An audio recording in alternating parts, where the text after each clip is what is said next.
aside from all the partisan races, there is one nonpartisan race that will be on the ballot, and that is the election for the Office of Public Accountability. Although incumbent Doris Flores Brooks will be the only name officially on the ballot, former Governor Carl Gutierrez has announced that he is running a write-in campaign for the job, making what was once thought to be a rather uneventful election to what is now described as a real horse race.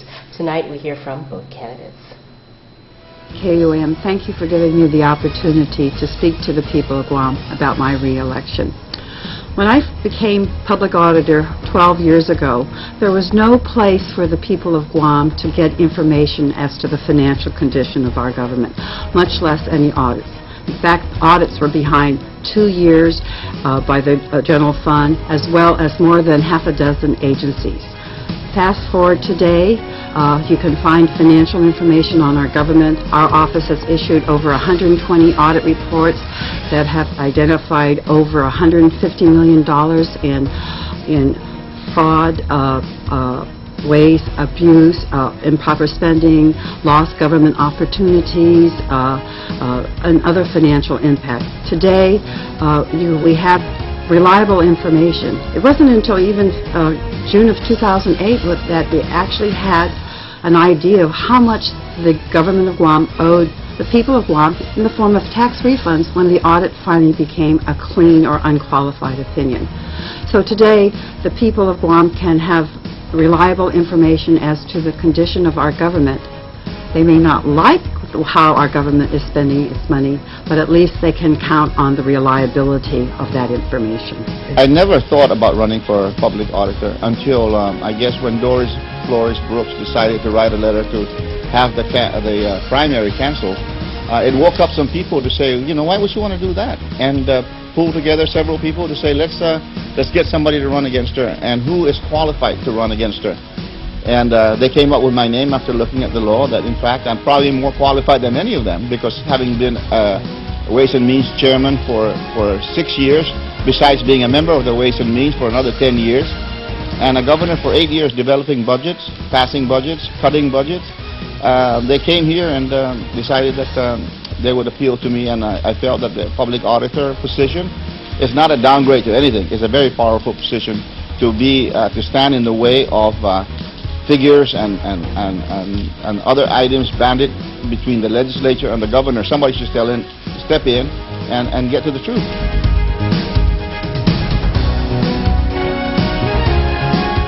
First and foremost, I have the independence of mind, the integrity, and the trustworthiness to get the job done.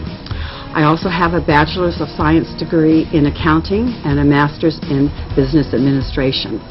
I'm also the first Chamorro certified public accountant, certificate number 14, and I'm very proud of that fact. And I've worked now nearly 40 years in the private sector, in the government sector, all around. You know, I was the chief financial officer of the Bank of Guam. I was the controller for Exxon Corporation when it was still here. I've served as the director of Bureau of Budget. I was appointed by Governor Ricky Berdaliu. I served 3 terms in the Guam legislature. So I have empathy and understanding of the challenges that directors face as well as senators face in our government. I've taught at the University of Guam. And since I've become public auditor, I'm even a certified government financial manager, or CGFM. That's an examination that is administered by the Association of Government Accountants.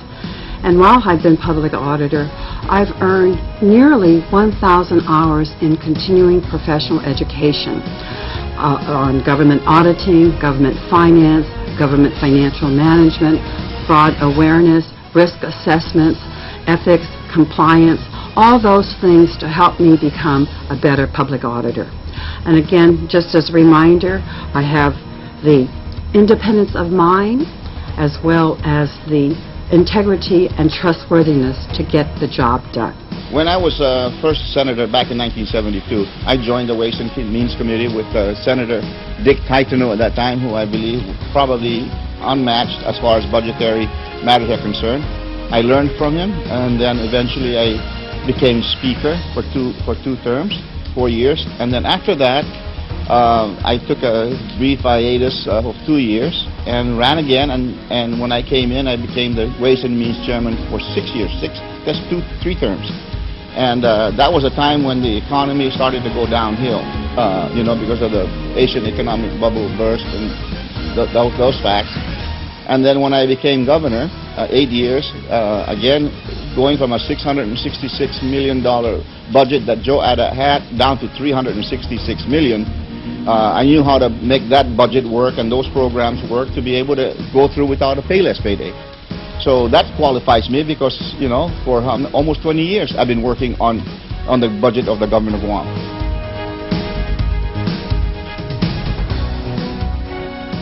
There are 4 areas that I want to accomplish.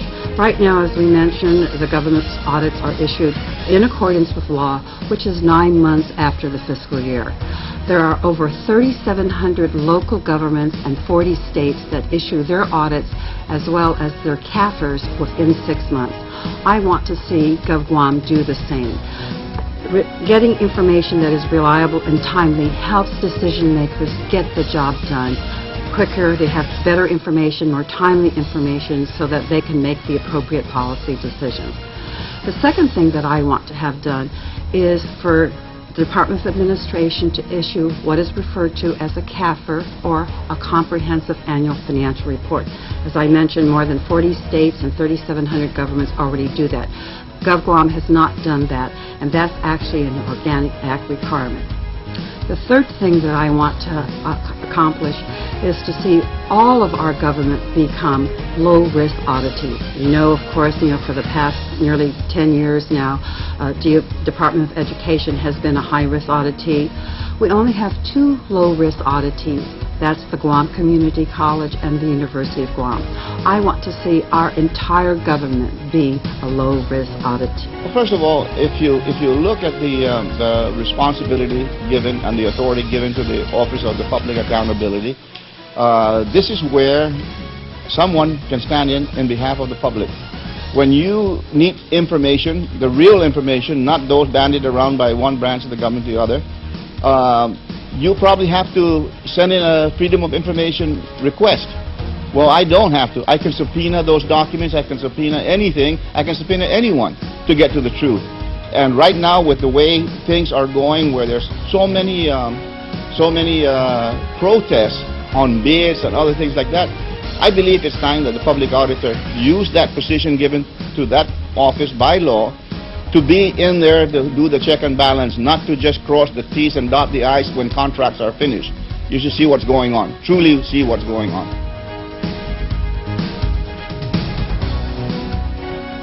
Let me just say, I've heard comments about, your reports have brought out certain things.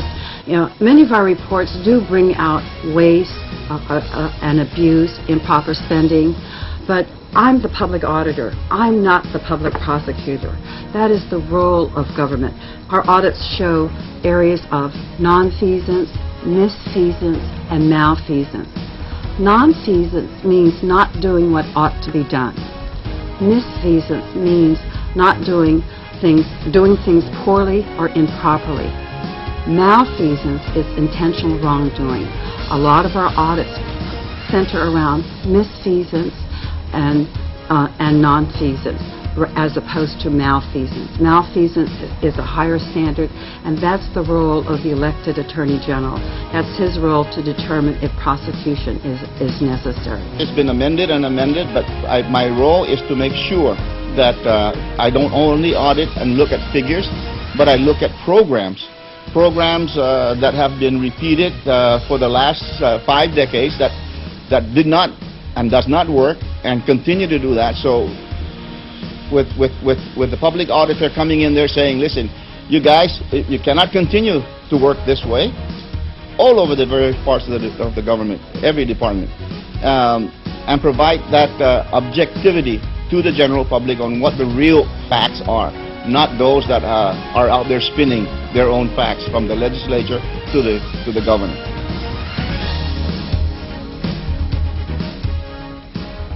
Our audits point out areas of misfeasance, nonfeasance, and malfeasance. And it's really up to the Attorney General's office to prosecute in that area. But I think the more that audits point out possible areas of, improper actions, I think the people, government workers want to improve, and the more audits that we can do to help improve the operations, to help improve the effectiveness of government operations, the people of Guam will be better off because they know that their government is being run better. First of all, I will not argue with the legislature in publishing every month, for example, the staffing patterns and the salaries of all those people that are in there. If I can mandate that other departments do that, the Office of Public Accountability should also follow suit. I understand that when she was asked to do that, she reneged. She didn't want to do it until she was really forced to follow the law. So in order for you to be accountable and allow people to believe that you're making other people accountable, then you ought to be able to do it yourself. But I will make sure that I am objective, I am fair. I will listen to people's requests about what I should look at. Not just go to the legislature, but listen to the general public or even government employees who know what's going on from the inside and look at it. And whether it's a Republican or a Democrat administration, you've got to be in there objectively and look at it. If you're going to be the one that's going to be up there. I'm a Democrat, and I've always been partisan that I ran after, but to get in there, when you swear allegiance to that office, you've got to be an objective person, and that, don't pick and choose who you're going to audit, and don't pick and choose who you're going to figure out with the Attorney General.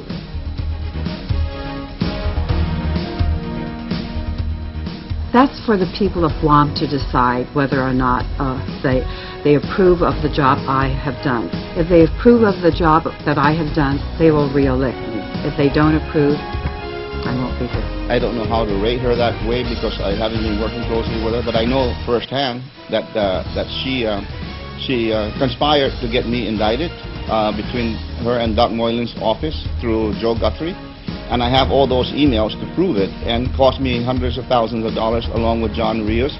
And she did not go up to the retirement fund, for example, to audit the retirement fund. She went up there and pulled 2 files directly out of the files, mine and my brother's. And that's not objective auditing. That's a targeting. And the fact that she did that, I think I'll give her a 0 as a public auditor, that she was controlled by the Republican hierarchy at that time.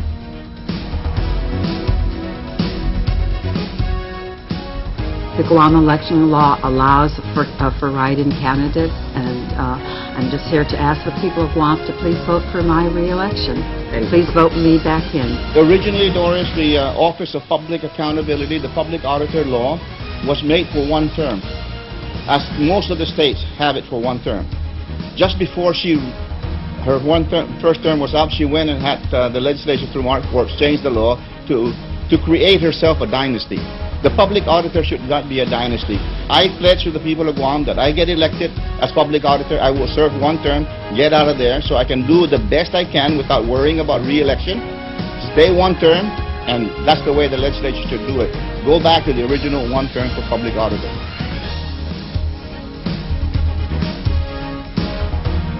To the people of Guam, I've served as your public auditor for the last 12 years. We've shined a light on government operations. Our audits are now current. There's a lot of areas for improvement. Guam can be the model of good governance, and through my leadership, through my dedicated corps of staff, we can make Guam that model. And I ask you, the people of Guam, to please re-elect me again as your public auditor. Thank you, and Sijuus Maasi. I ask the people of Guam to give me this opportunity to be their referee, to be their eyes and ears of this government right now. If you're confused now and you don't believe there's transparency in this government because you're confused between the legislative and administration fight, allow me to get in there and let you know what the real facts are. And I promise you that if you elect me